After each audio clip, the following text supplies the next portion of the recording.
Hello there, YouTube. This is Victor again, and I've got a new car. Well, it's not exactly new, let's be real. This is a 2002 Honda Accord with the 3-liter V6 with VTEC.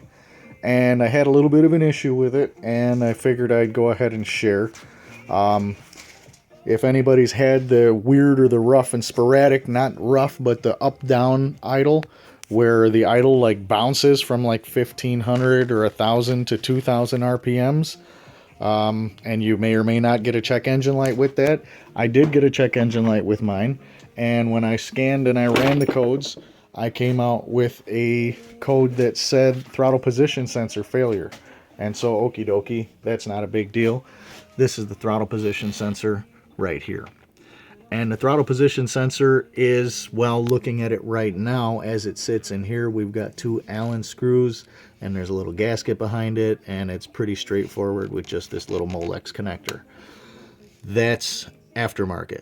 From the factory, it's a pain in the balls, and if your throttle position sensor is actually dead, I would suggest you physically break it out of place, break the plastic, and then the bolts that they run in is like a security bolt. There's not much of a head at all on it.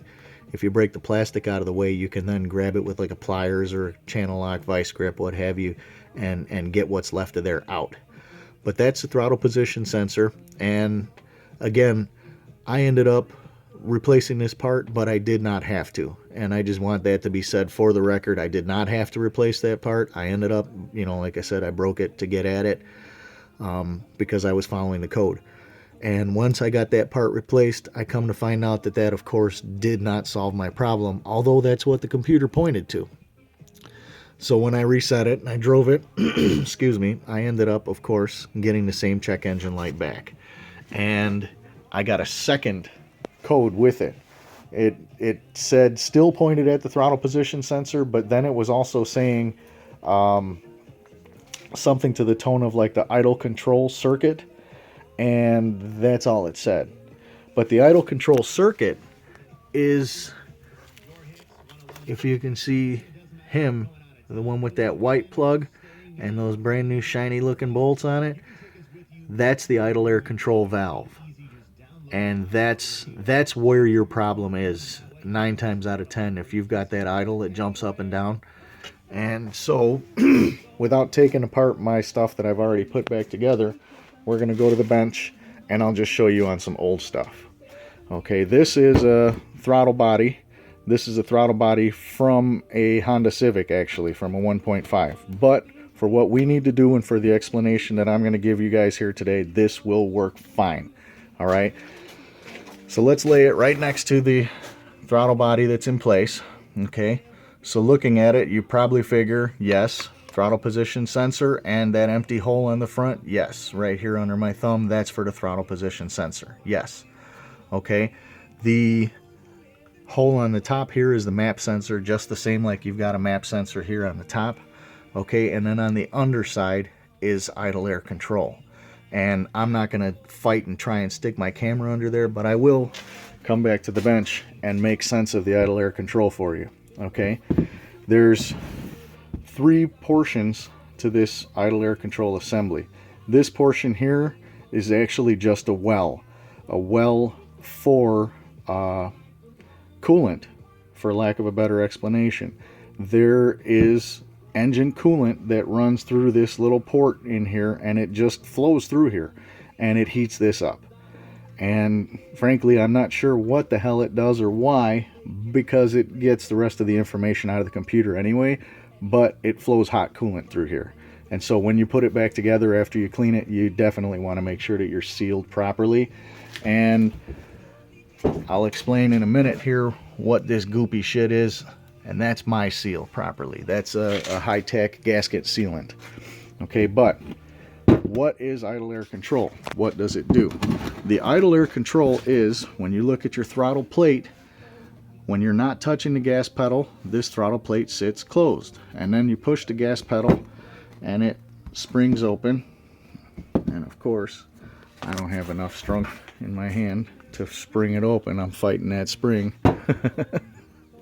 Okay, but when you push the gas pedal, that flap will flap open. Okay, now this port here that you can see open at the top is not idle air control. That actually is a manual air adjustment screw, and that goes to this guy here.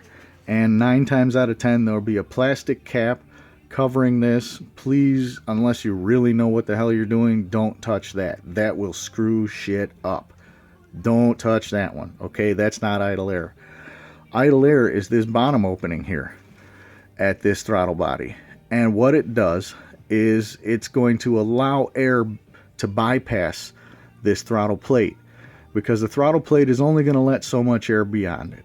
And this is a metered opening here, so that when you're at idle, your base idle without idle air control will be established between this and the actual set screws on your throttle body, that when it twists your throttle cable, your gas pedal essentially is going to make this guy twist. And then there's a stop, a little set screw comes up through here, and you can set the minimum open position, or rather the minimum closed position from here, and then you have your factory bypass for your minimum air up there. Idle air is down here, and idle air is essentially, let's think like this.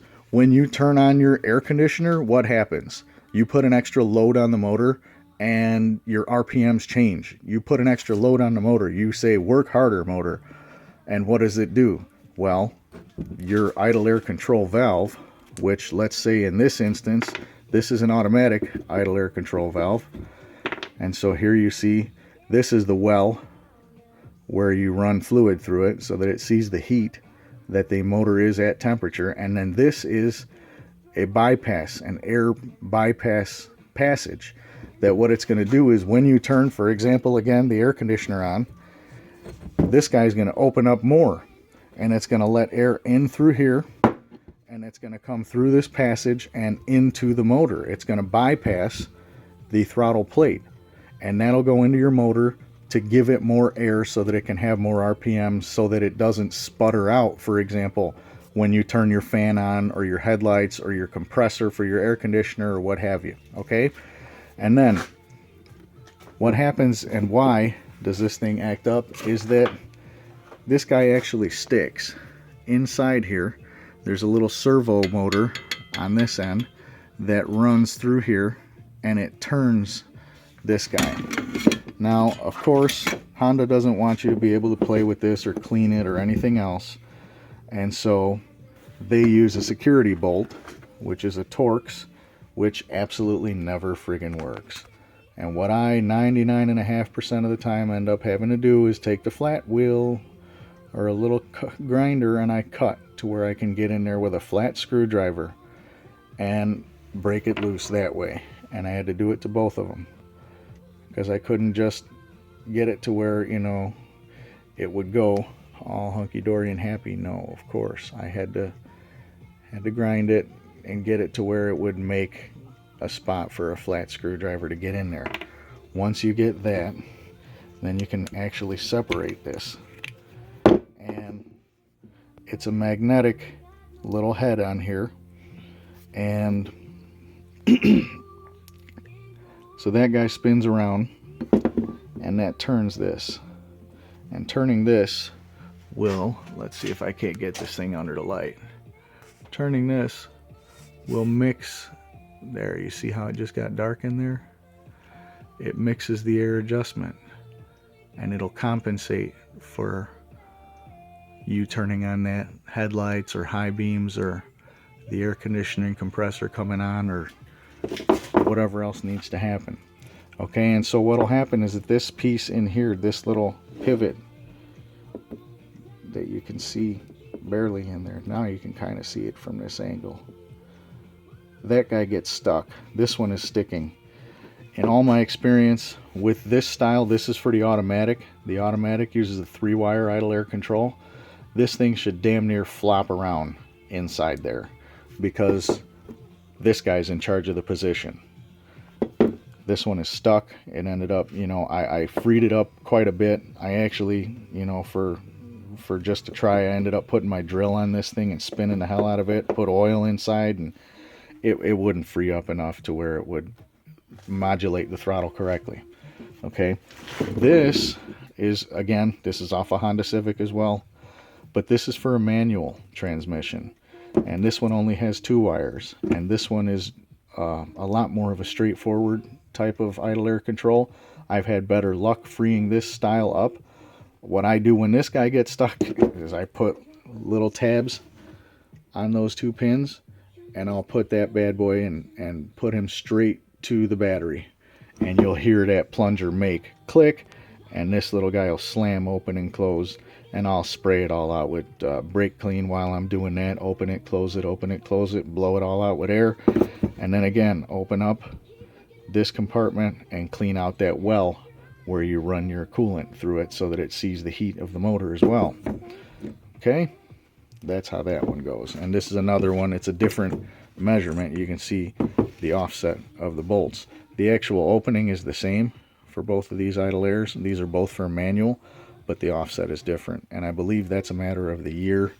But yeah, I play with a bunch of these. So okay, but this is what idle air control is. This is what your idle air control valve is, and this is what it's supposed to do. It's supposed to let air through based on what your motor wants.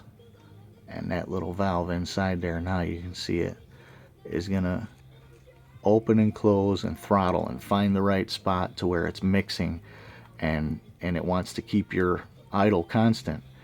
And so if you got that goofy all over the place idle, your idle air control valve is probably the culprit. You can open it up, you can clean it. If it doesn't pretty much just flop back and forth by the time you're done, I would say to buy a new one. Okay, in the meantime, and the easy way to test and say, hey, is my idle air control valve bad? Will that fix it? Okay, what I did, and again, don't look at this pin and don't look at this hole. This is your factory bypass for air, minimum air it needs to have. Okay, don't touch that. But this one here is your idle air control opening. And what I did when I tried and I was diagnosing it is I took, sorry about that, yeah, I messed up when I ripped this piece of cardboard off, and I totally killed the recording. But getting back to the point, to diagnose it, and of course that's all with the throttle body and everything still in the car, when it's turned on and the engine running and you're idling and it's doing that revving up and down, take a piece of tape, take a piece of cardboard. I'd rather you use a piece of cardboard than a piece of tape, because the tape could very well get sucked in there. But lay a piece of something in there to block that opening and see if that doesn't steady out your idle. And if that does make your idle steady at that point, then that pretty much confirms that this guy is trying to modulate and it's trying to do his job, and he's trying to open and close in there, but he's full of shit and he's getting stuck. So he's like, and your idle does the same. Okay, if you put something like that and you cover, and you leave the factory one, but you block the idle air opening, okay, that should steady you right out. And if that does, then there's your smoking gun, and you have diagnosed yourself with a bad idle air control valve. Okay, just that simple.